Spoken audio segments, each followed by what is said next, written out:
The gospel this morning comes from the book of Mark in the 10th chapter.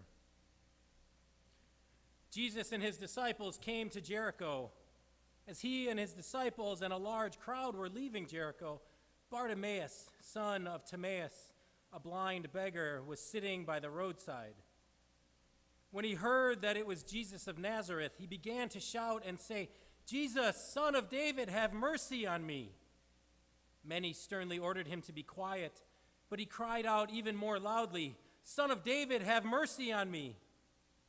Jesus stood still and said, "Call him here." And they called the blind man, saying to him, "Take heart, get up, he is calling you." So throwing off his cloak, he sprang up and came to Jesus. Then Jesus said to him, "What do you want me to do for you?" The blind man said to him, "My teacher, let me see again." Jesus said to him, "Go, your faith has made you well." Immediately he regained his sight and followed him on the way. The gospel of the Lord. Please be seated.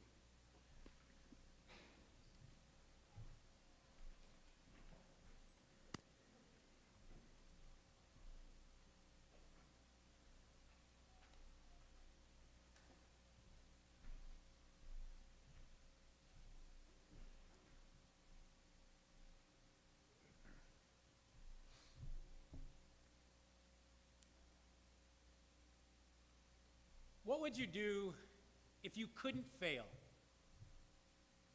What would you attempt, dare, or try? What mission would you endeavor? What venture would you risk? What great deed would you undertake? I love these kinds of questions because they stimulate our thinking, stretch our vision, and stir up our imagination. But as much as I love these questions, I think that they're the wrong ones to ask, because there will inevitably be failure. There just will. And if we only dream of doing things we can accomplish without failure, then we'll either be deeply disappointed or we'll realize just how naive the question is, and we'll never even try. Last weekend, our crash group went to play paintball. After getting set up with our equipment, paintball marker, paintballs, and a mask, and then receiving some quick instruction, we headed out to the paintball fields. We split into two teams, and then we went our respective sides, awaiting the referee's signal that we could enter the large tractor tire-filled course and attempt to blast our opponents with paintballs while avoiding being the targets of theirs. Now, most people are aware that I have a background in law enforcement. So as you might imagine, whenever we do an activity like this or laser tag, there always seems to be a plot to take me out.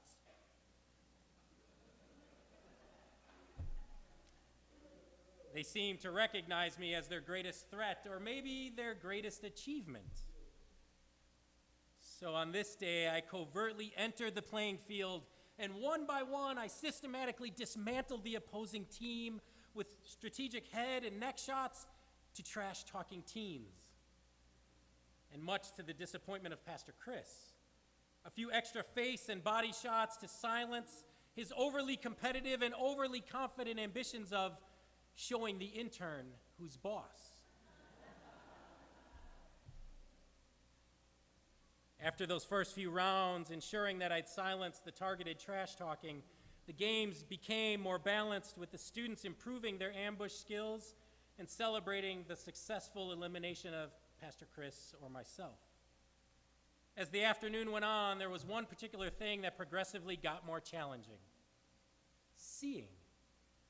The rental masks that were provided seemed to fog up just as we walked out onto the playing field. So needless to say, as the afternoon went on, our accuracy dramatically decreased. I'm not sure that our course referee would have described us as sharpshooters by any sense of the word. As we entered our final game, deep in a wooded area, each team would head off to their respective sides to await the referee's starting signal. In the moment anticipating the call to begin, I noticed something. Or more like I noticed what I could no longer notice.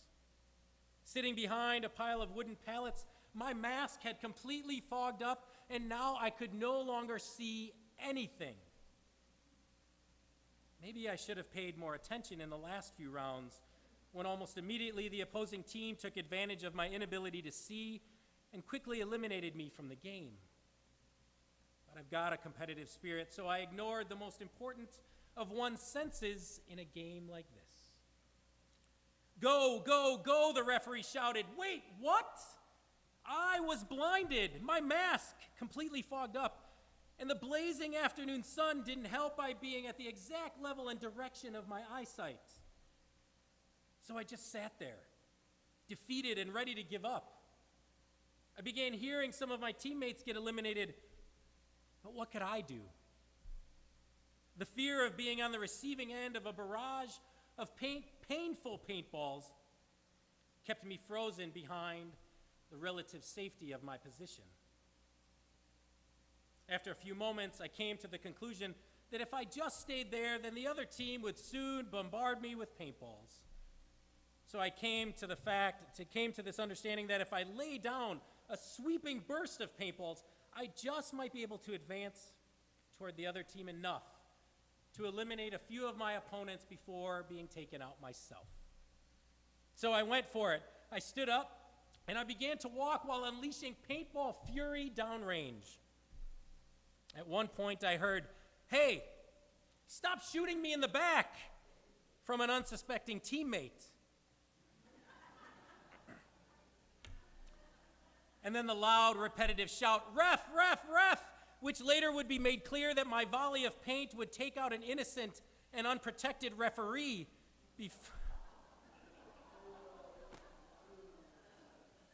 before scoring a lucky shot on Pastor Chris, just seconds before my remaining teammate eliminated the last of our opponents. Needless to say, sight is particularly important in paintball. However, my temporary blindness heightened my fear and desperation, forcing me to leave the safety of my hiding place in order to not be defeated by what was unfolding around me. In light of today's gospel reading, I want to return to where we began this morning and ask you another question. A similar but perhaps more realistic and faithful one. What would you do if you knew you might fail and it just didn't matter? Now, I don't mean didn't matter in the sense that there would be no cost or that it would be difficult or disappointing. What I mean is, what would you try if the attempt itself were worth it, whether it succeeded or not? What would you risk if the ultimate outcome were guaranteed, even if your immediate gamble failed? As Martin Luther, in reading Paul, came to recognize, if our salvation depended on our efforts, we would have no cause for hope. Paul says, and each of us will know by experience, we have all sinned and fallen short. But God in Christ Jesus tells us that our identity, our worth, our well-being is not determined by our successes and our failures, but by God's gracious gift alone. And precisely because salvation is not up to us, but up to God, we are free to try and to risk things in the meantime. Because whether we succeed or we fail, God has promised to bring us and all things to a good end. So let me ask again. What would you do if failure didn't matter? What would you attempt, dare, or try? What mission would you endeavor? What venture would you risk? What great deed would you undertake? Would you, like Bartimaeus, shout out for healing even though the people around you try to hush you into silence? I wonder, could it be that Bartimaeus was so used to failure and disappointment that he saw no reason not to try one more time? Perhaps faithfulness itself is defined by trusting God enough to dare to attempt seemingly impossible deeds. Whatever the case, would that be your cry for healing? Or maybe your shout would be for justice or peace or equality or any of the other handful of things that this world calls idealistic. Or maybe you would volunteer at a food pantry, or tutor a struggling child, or care for someone who's severely disabled, or make friends with a kid at school who everyone ignores, or visit an older person who most have forgotten, or reach out to someone overwhelmed by grief, even though you have no idea what to say. So often, these things, whether great or small, seem either so hopelessly impossible or so ridiculously insignificant that we don't ever dare to try. Yet the promise of the gospel is that we are free, free to risk, to dare, to love, to live, to work, to dream, and to struggle, whether what we attempt seems great or small, likely or nearly impossible. Because we have God's promise that there is no small gesture and there is no impossible deed with God. Because we have God's promise that there is no small gesture, and for this reason we are free to even fail, trusting that the God who raised Jesus from the dead will also bring all things, even our failed efforts, to a good end. Although Bartimaeus was blind, he had enough vision to see that Jesus was the only one who could help him. He had enough vision to see that he needed God's grace. As Bartimaeus cried out, we can almost hear the cries of his future hopes and dreams. His whole life and destiny depended on making sure that Jesus hears him. In spite of his inner struggles and his lack of self-worth, in spite of the judgment and condemnation, in spite of all the loneliness and pain of his status, Bartimaeus was determined not to be silenced or stopped. When he shouted out to Jesus, he knew that everyone would disapprove and try to shut him up, but he couldn't wait any longer. It was now or never. He had to seize this opportunity to receive mercy and have his life transformed. Bartimaeus risks everything to get to Jesus.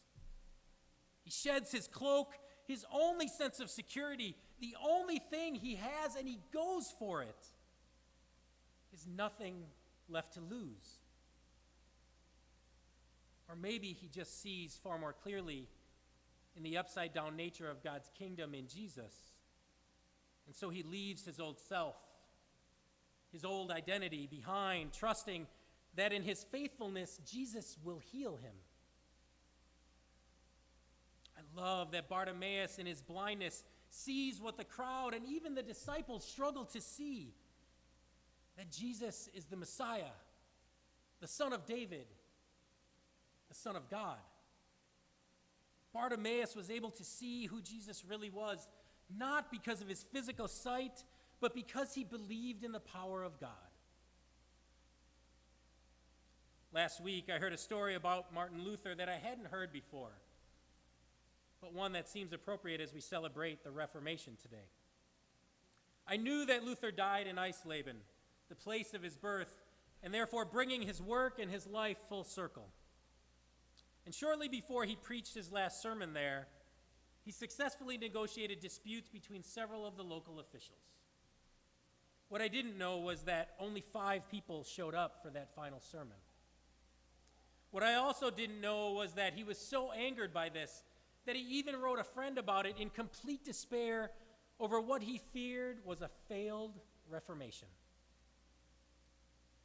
And while I can understand his sadness and disappointment, I think at that moment Luther forgot how much of our energy and effort will be spent on failed endeavors.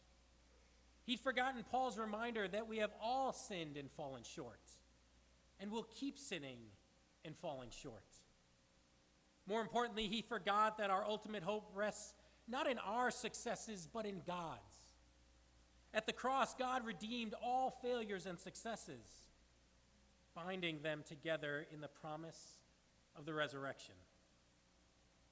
By grace alone, through faith alone, in Christ alone, rest assured, Martin, your failed Reformation is alive and well. So if you've struggled to see it before, can you see it now? This is God's doing, and we are free. Free to risk, to dare, to love, to live, to work, to dream, to struggle, and even to fail. All in hope. So from this day forward, do not fear and do not give up. And if you wonder at times whether many of your efforts fail to reach the ends you'd hoped for them, know that they probably do. Yet God promises to use them anyway. So remain faithful, keep trying and failing, because God has promised to keep hold of you and use you in ways that you could never possibly imagine. Thanks be to God. Amen.